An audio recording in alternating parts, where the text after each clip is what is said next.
Sairam, chapter 17 and chapter 18 and 19.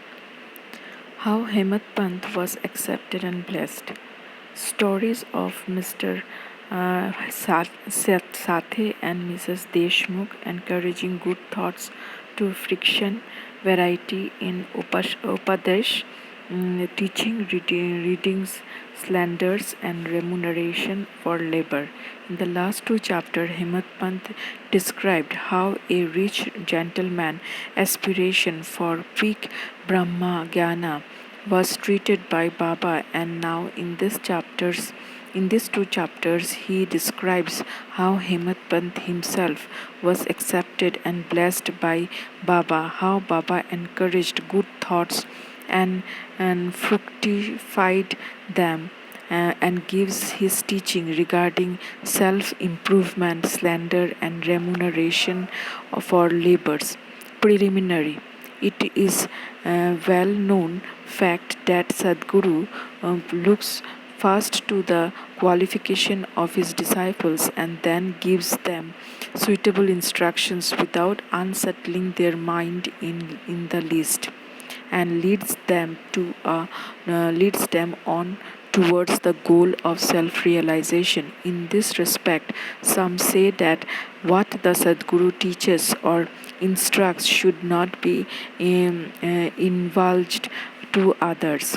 They think that their instructions become useless if they are published. This view is not correct. The Sadguru is like a monsoon cloud. He pours down profusely, that is, scatters widely his nectar like teaching. This we should enjoy and assimilate to our heart's content and then serve others with them without any reserve. This rule should apply not only to what he teaches in our walking state, but to the visions he gives us in our dreams. To quote an instance, Buddha Kosik Rishi composed his celebrated Ram Raksha Strota, which he had seen in his dreams. Like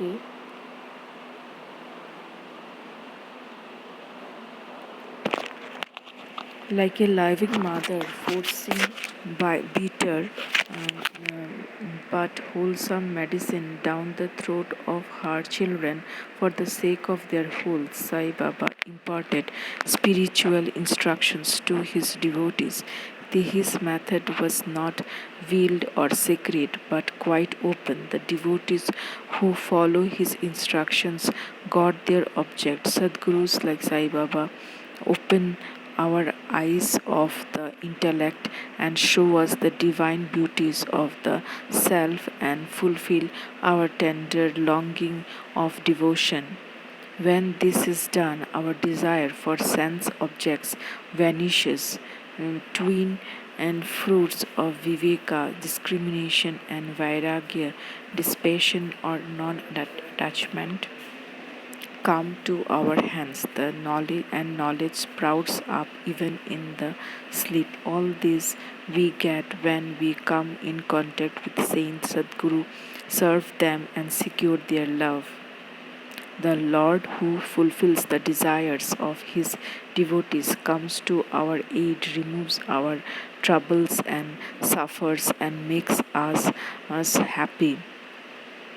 This progress or development is entirely due to the help of the Sadguru, who is regarded as the Lord himself. Therefore, we should always be after the Sadguru, hear his stories, fall at his feet, and serve him. Now we come to our main story.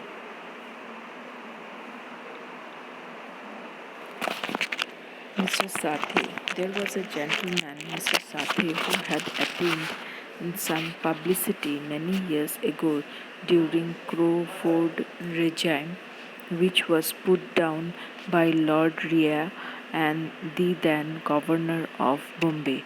He suffered severe losses in trade. Other adverse circumstances gave him much trouble and made him sad and dejected. Being restless, he thought of leaving home and going out to a distant place. Man does not generally think of God, but when difficulties and calamities overtake him, he turns to him and prays for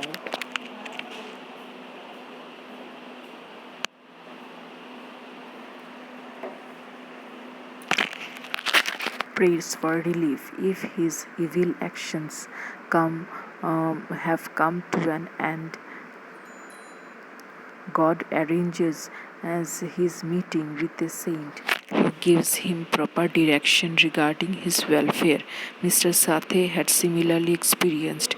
His friends advised him to go to Shirdi, where so many people were flocking to get Sai Baba's darshan for getting peace of mind and the satisfaction of their wants. He liked the idea and at once came to Shirdi in 1917. Seeing Baba's form, which was like eternal Brahma, luminous, spotless, and pure, his mind lost its restlessness and became calm and composed. He thought that it was the accumulation of merits in his former birth that brought him to the holy feet of Baba. He was a man of strong will. He at once started to make a parayana study of Guru Charitra. When the reading was finished in the Saptaha, 7 days, Baba gave him a vision that night. It was to this effect: Baba, with Guru Charitra in his hand, was explaining its content to Mr. Sathe, who was sitting in front and listening carefully. When he woke up, he read the dream and remembered the dream and felt very happy. He thought that it was extremely kind of Baba, who awakens souls like his that are snoring in ignorance and makes them taste the nectar of Guru Charitra.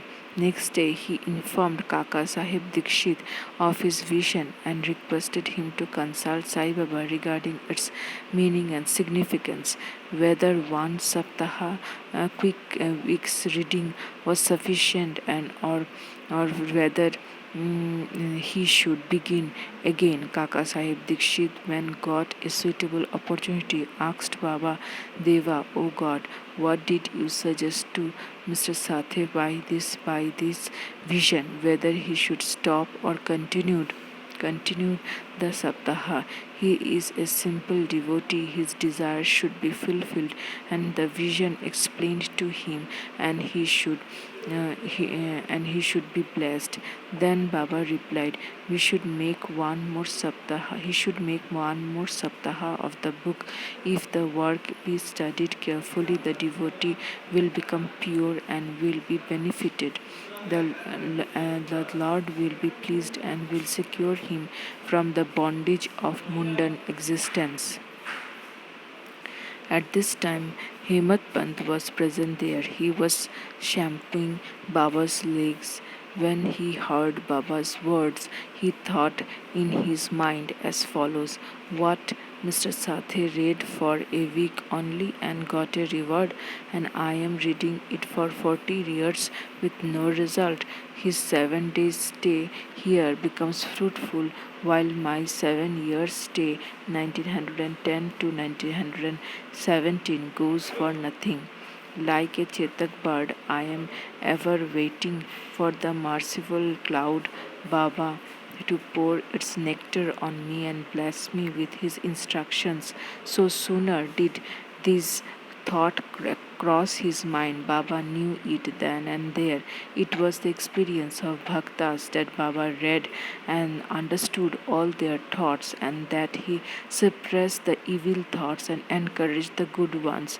Reading Hemant's mind, Baba at once asked to get up, go to Shama Madhav Rao Deshpande get from him rupees 15 as dakshina, sit and chit chat with him for a while and then return. Mercy drowned in Baba's mind, and so he issued this order. And who could disobey Baba's order? Hemant Pant immediately left the masjid and came to Shama's house. He had just bathed and was wearing a dhotar. He came out and asked Hemant Pant, "How is it that you are here now? It seems that you have come from masjid. Why do you look restless and dejected? Why are you alone? Please sit and rest while I shall just do my worship and return. In the meanwhile, you please take pan vida, leaves and battle nuts, etc. Let us then have a pleasant chat." After saying this, he went inside, and Hemant Pant sat alone in the front veranda. He sat in the window a while a well-known Marathi book named Nath Bhagavat. This is a commentary by the Saint Ekanath on the 11th Skandha chapter of the bigger Sanskrit work, the Bhagavat, at the suggestion of the recommendation of Sai Baba, Mr. Bapu Sahib, Jog, and Kaka Sahib Dikshit read daily in Sridi Bhagavad Gita with its Marathi contemporary name Bhavartha Deepika or Jnaneshwari, a dialogue between Krishna and his friend.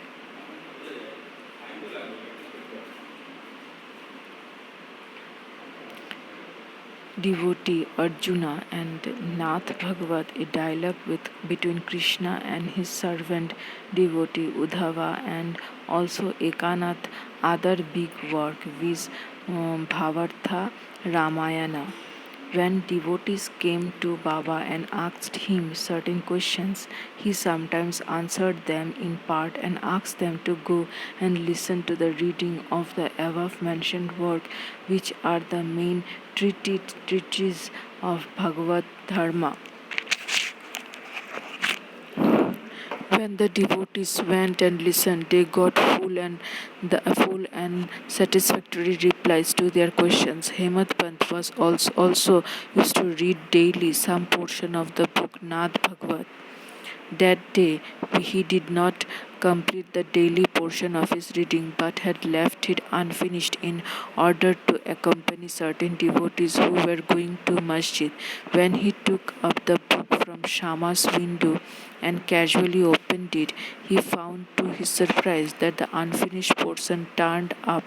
He thought that Baba sent him very kindly to Shama's house for enabling him to complete his daily reading. So he went through through the unfinished portion and completed it. As soon as this was over, Shama, after doing his worship, came out, and the following conversation took place between them. Hemant Pant, I have come with a message from Baba. He has asked me to return with rupees 15 as dakshina from you. You also to sit with you for a while and have a pleasant chit chat and then return to masjid with you. Shama, with surprise, I have no money to give. Take my 15 namaskaras as bows in lieu of rupees as dakshina to Baba. Hemant Pant, all right, your namaskars are accepted. And now let us have some chit chat. Tell me some stories and leelas of Baba which will destroy our sins. Sama, then sit here for a while. Wonderful is the sport Leela of this God Baba who know it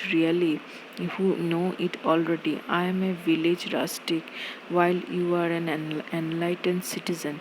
You have seen some more Leelas since your coming here. How should I describe them before you? Well, take these leaves, betel nut, and chunam and eat the panviri while I go dress myself and come out. In a few minutes, Shama come out and sat talking with Hemat Pant. He said, "The leelas of this god Baba is inscrutable. There is no end to his leela. Who can see them?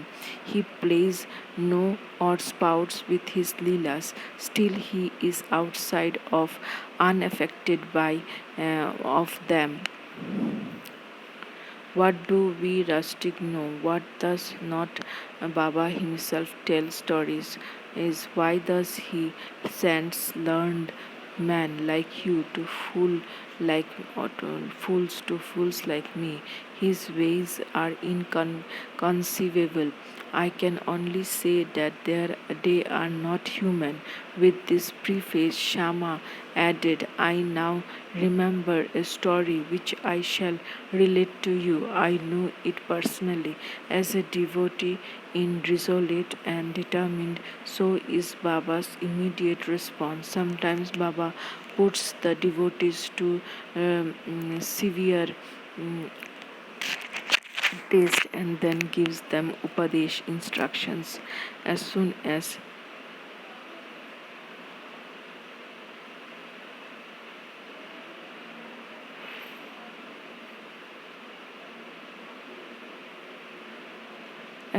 Hemat Pant heard the word upadesh. A flash of lightning crossed through his mind. He at once remembered the story of Mr. Sathe Guru Charitra reading and thought that Baba might have sent him to Shama in order to give peace to his restless mind. However, he grabbed this feeling and began to listen to Shama's stories. They all showed how kind and affectionate Baba was to his devotees. Himmat Pant began to feel a sort of joy while hearing them. Then Shama began to tell the following story. Miss Mrs. Radhabai Deshmukh.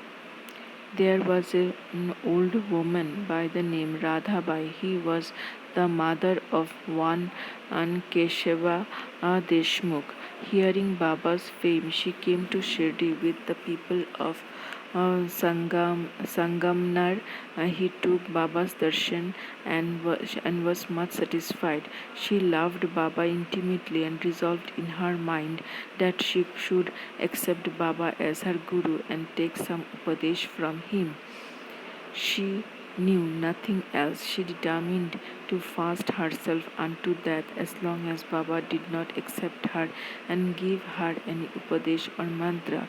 She stayed in her lodging and left off taking any food or water for 3 days. I was frightened by this ordeal of this old woman and interceded with Baba to on her behalf. I said, Deva, what is this you have started? You drag so many people here. You know that old lady. She is very obstinate and depends on you entirely. She has resolved to fast unto death.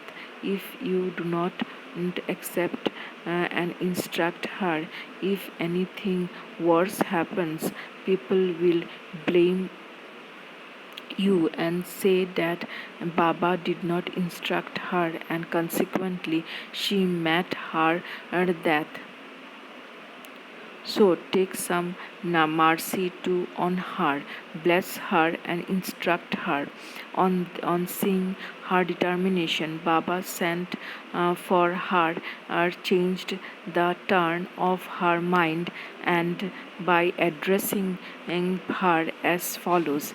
Oh, mother, why are you subjecting yourself to unnecessary torture and hastening your death? You are really my mother and I am your child. Take pity on me and hear me through. I tell you my own story, which, if you listen carefully, will do you good. I had a guru. He was a great saint and most merciful. I served him long, very long. Still, he would not blow any mantra into my ears. I had a keen desire never to leave him, but to stay with and serve him, and at all costs receive some instructions from him. But he had his own way.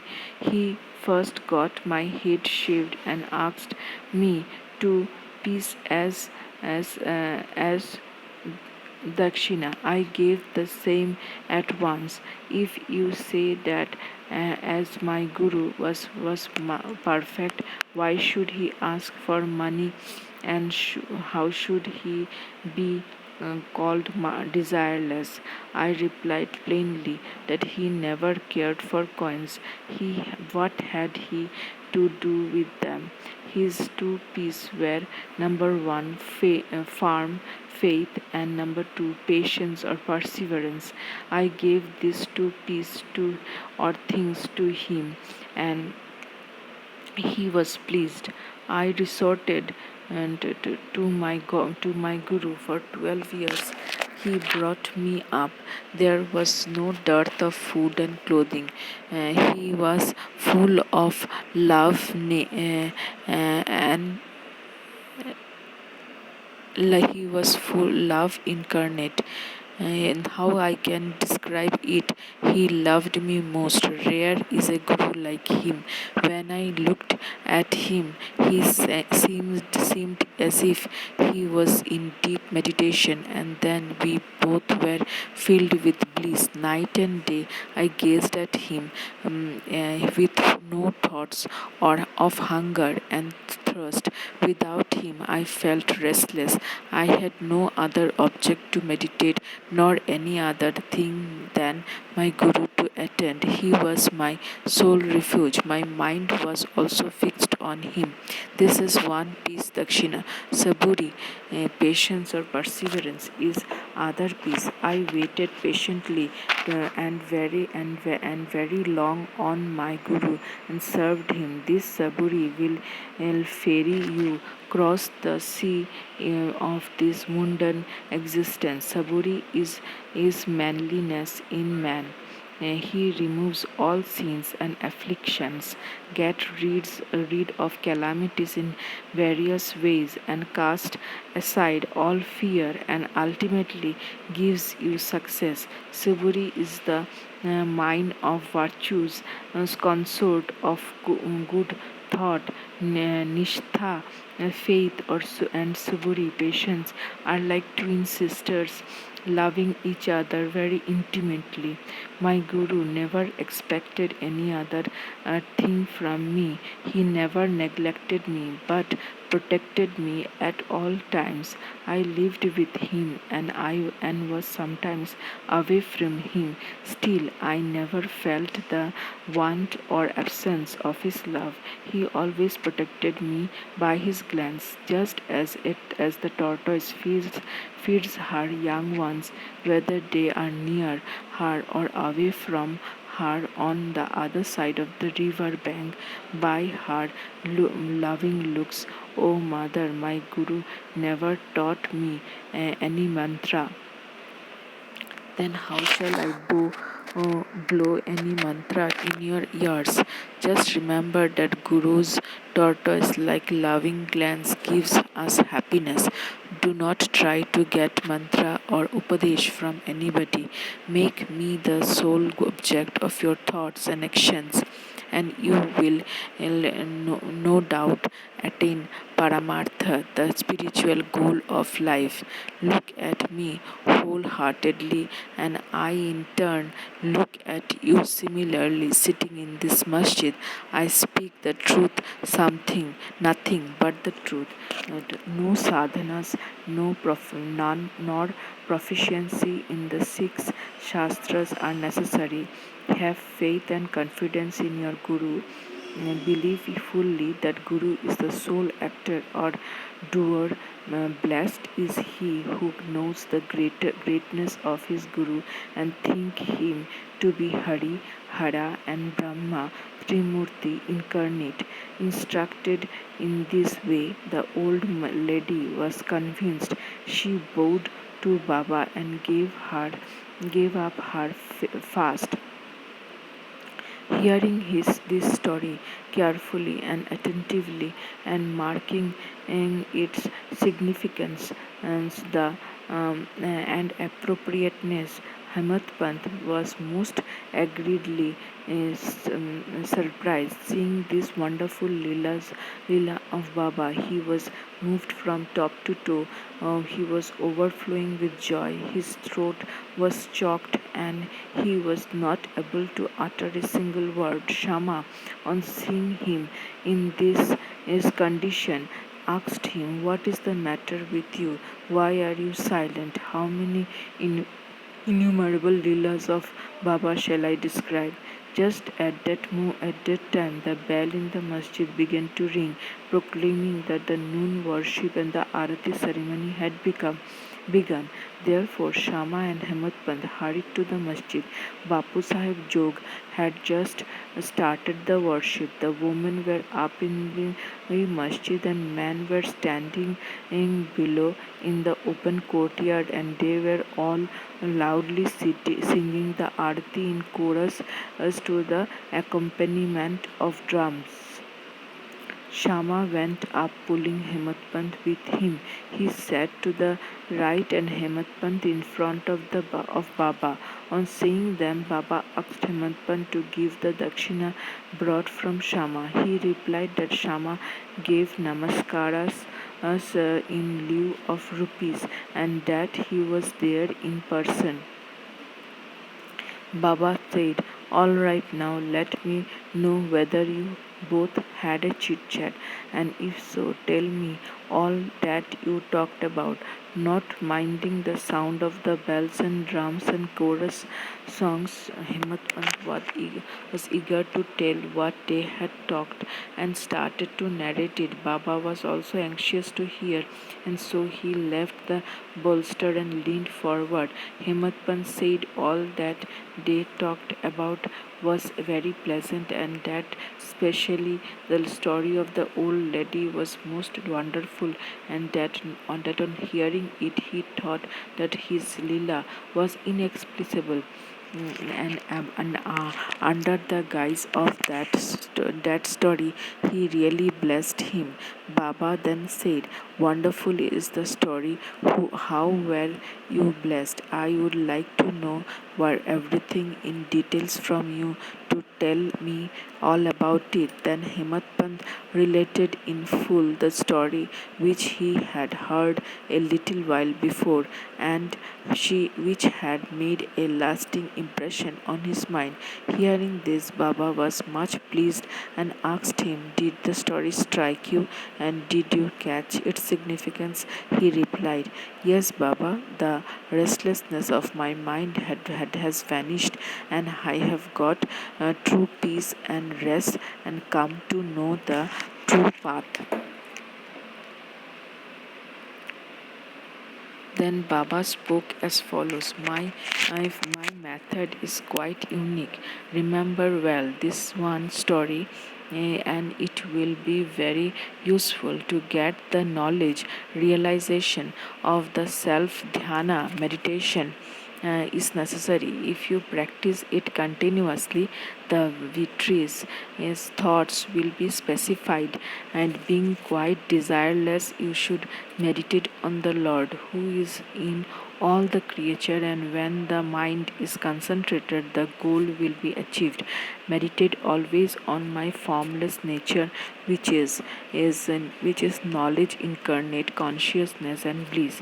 If you cannot do this, meditate on my form from top to toe, as you see here night and day. As you go on doing this, your victories will concentrate on one point, and the distinction between dhyata, meditator, Dhyana, act of meditation, and Dhyaya, this meditated upon and will be lost, and the meditator will be one with the consciousness and be merged in the present in the Brahman. And the mother tortoise is on the bank of the river, and her young ones are on the other side, which gives neither milk nor warmth to them. Her mere glance gives them nutrition. The young ones do nothing but remember, meditate upon their mother. The tortoise glance is to the young ones a downpour of nectar and the only source of sustenance and happiness. Similar is the relation between Guru and disciples. When Baba uttered this last word, the chorus of the Aarti song stopped, and all cried out loudly in one voice, "Victory to be to our Sadguru Sai Maharaj, who is existence and knowledge and bliss." Dear readers, let us imagine that we are at this time standing amongst the crowd in the masjid, and let us join in this Jaya Jaykar.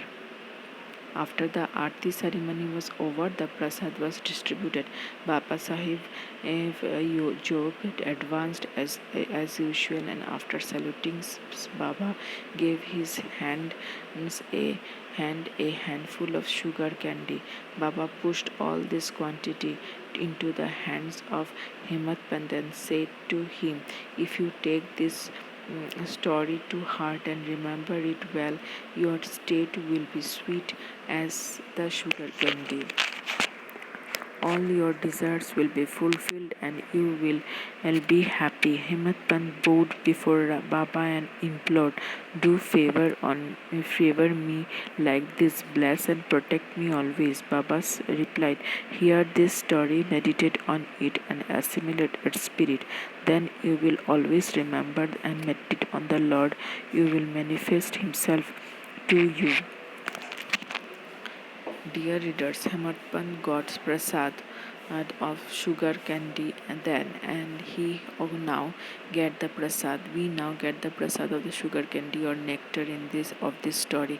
Let us drink it to our heart's content, meditate on it and assimilate it, and be strong and happy by Baba's grace.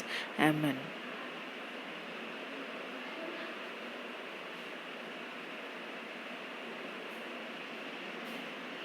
Towards the end of the 19th chapter, Himmat Pant had dealt with some other matters which are given below.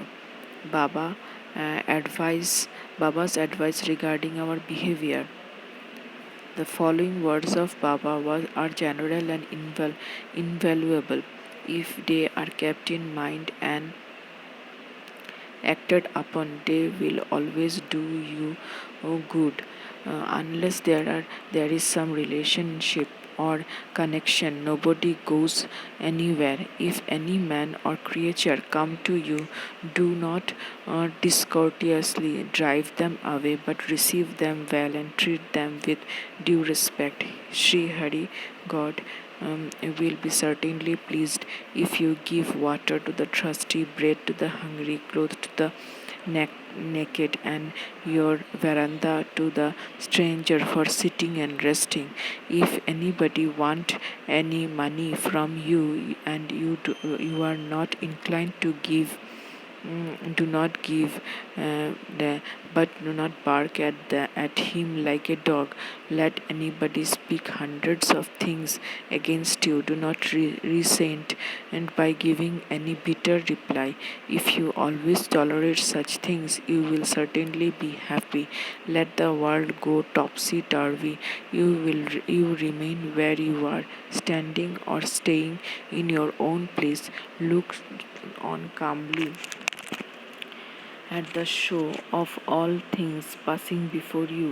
Demolish the wall of difference that separate you from me, and then the road for your for our meeting will be clear and open. The sense of differentiation as I and thou is the barrier that keeps away the disciple from his master, and unless that is destroyed, the state of union or an atonement is not possible. Allah Malik, that is, God is the sole proprietor, nobody else is our protector.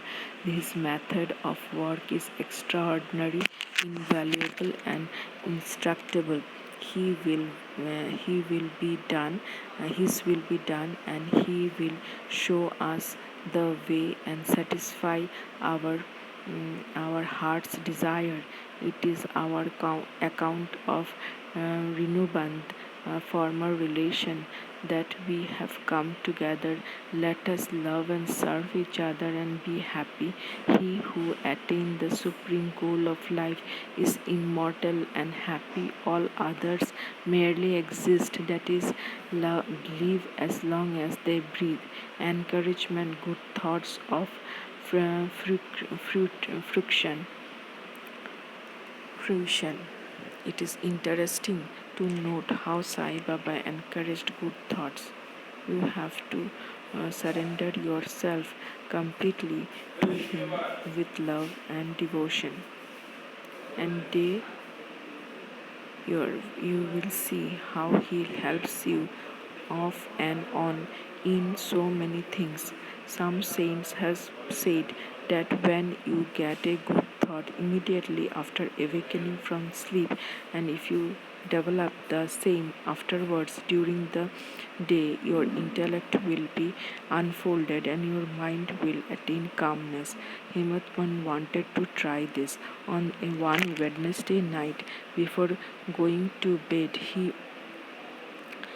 thought, tomorrow is Thursday, an auspicious day, and the place viz. Shirdi is so holy, so let me pass the whole day in remembering and chanting the Ramanama. And then he slept. Next morning, when he got up, he remembered without any effort the name Rama, and was pleased. He then, after finishing his morning duty, went to see Baba with flowers.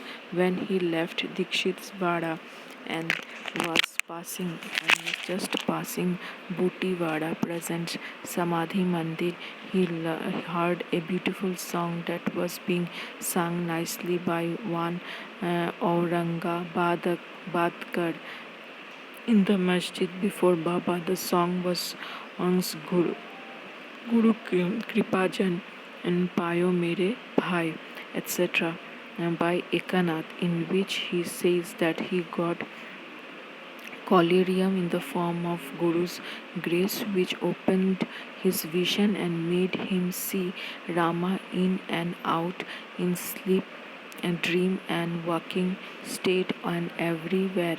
There were so many songs, and why was this song particularly chosen by Aurangabadkar, a devotee of Baba? Is this not a curious coincidence arranged by Baba to feed the determination of Himmat Pant to sing unceasingly Ramanama during the day?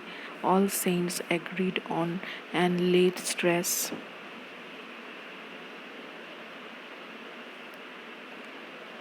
upon the efficacy of uttering Rama's God's name in fulfilling the ambitions of the bhaktas and in protecting and saving them from all calamities. Variety in Upadesh.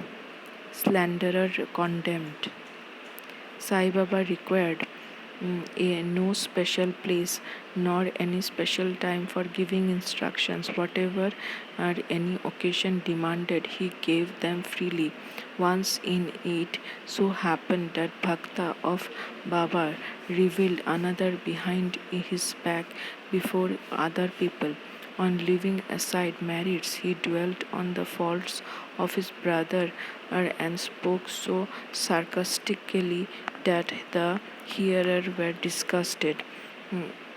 Generally we see that the people have the tendency of to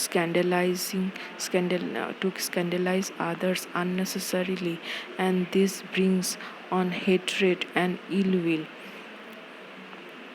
Saints seek scandal in another light. They, they say that there are various ways of cleaning and removing dirt, viz., by means of earth, water, and soap, etc.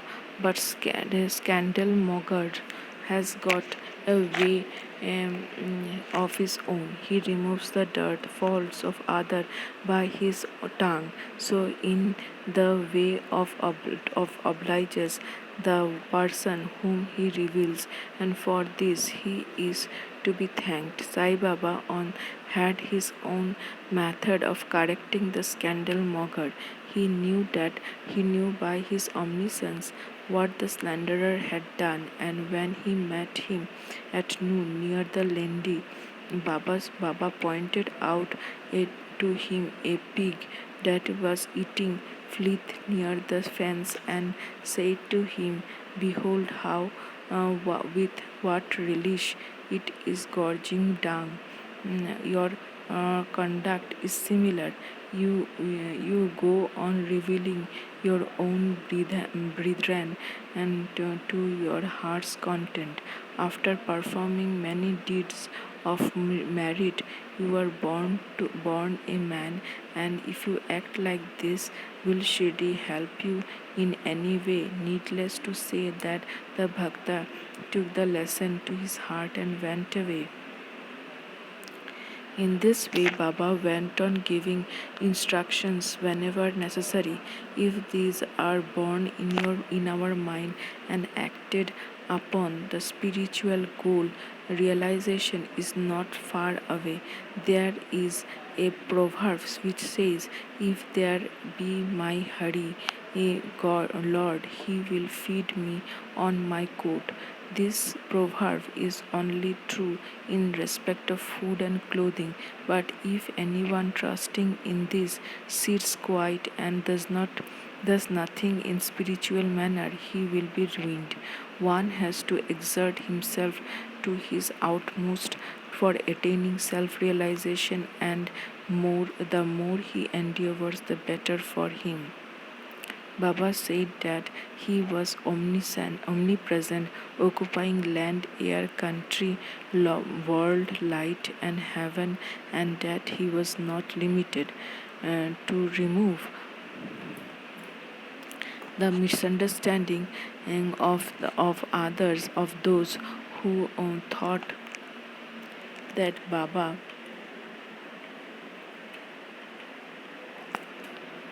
was only his body, 3 cubits and a half in length. He incarnate himself in the form, and if any devotee meditated on him day and night with complete self surrender, he experienced complete reunion without any difference.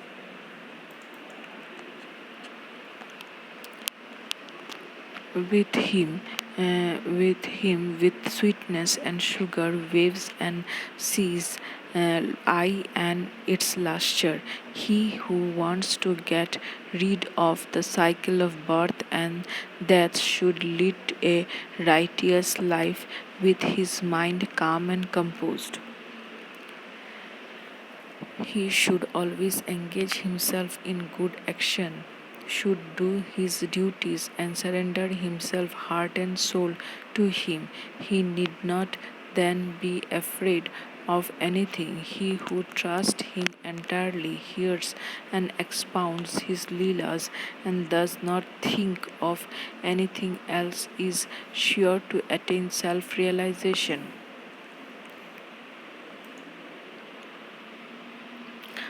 Baba asked many to remember his name and surrender to him, but to those who wanted to know who they were, who am I, and query, he advised Shravanam, study, and Manaman and meditation.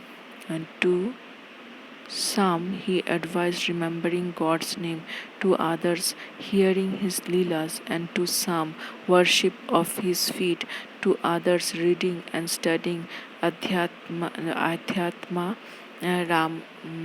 Ramayana, Janeshwari, and other sacred scriptures. Some he made sit near his feet, some he sent to Khandava temple, and some he advised the repetition of thousand names of Vishnu, and some the study of Chandogya, Upanishada, Shad and Gita. There were no limit, no restriction to his instructions. As to some, he gave them in person, to others by vision in dreams. To one addicted to drink, he appeared in his dream, sat on his chest, pressed it, and left him after he gave a promise not to touch liquor anymore. To some, he explained some mantra like Guru Brahma in dreams. To some devotees who was practicing health yoga, he sent words that he should leave off Hatha yoga practice, sit quiet and wait saburi. It is impossible to describe all his ways and methods. In ordinary worldly dealing, he set examples of his actions, one of which is given below. Remuneration of labor. One day at night, at noon, Baba came near Radha Krishna Mai's house and said, "Bring me a ladder." Some man brought it and set it against a house as directed by Baba. He climbed up on the roof of Vaman Godkar's house, past the roof of Radha Krishna Mai's house, and then got down from other corner. What object Baba had, none could know. Radha Krishna Mai was at that time shivering with malaria. It may be to drive off that fear, that he may have gone there. Immediately after getting down, Baba paid rupees 2 to the person who brought the letter. Somebody asked Baba why he paid so much for this. He replied that nobody should take the labor of others in vain. The worker should be paid his dues promptly and liberally. Bo to Sri Sai, peace be to all. Om Sai Ram.